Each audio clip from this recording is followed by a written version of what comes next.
আমি জানি না কিভাবে ডাকলে আপনি আমার ডাকে সাড়া দিবেন। আমি জানি না কিভাবে চাইলে আপনি আমার চাওয়া পূরণ করবেন। আমি জানি না কিভাবে হাত উঠালে আপনি আমার হাত দুটো ভরে দিবেন।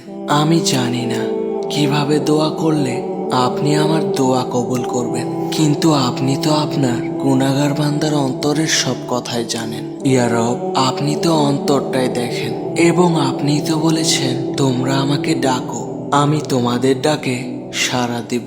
তোমরা আমার কাছে বেশি বেশি চাও, আমি তোমাদের চাওয়া পূরণ করে দিব। আপনি তো বলেছেন খালি হাতে ফিরিয়ে দিতে আপনি লজ্জাবোধ করেন। আমার যোগ্যতার বাহিরে আপনি অনেক কিছুই দান করেছেন। আমি এখনো বিশ্বাস করি আপনি আমাকে নিরাশ করবেন না। আমি জানি আমি ছাড়া আপনার অনেক উত্তম বান্দা রয়েছে, কিন্তু আপনি ছাড়া আমার আর কেউ নেই। আমার আবদার করার মতো, ডাকার মতো, চাওয়ার মতো আপনি ছাড়া আর কেউ নেই। হে আমার রব, আমায় আপনি আপনার রহমতের চাদরে আবৃত করে নিন।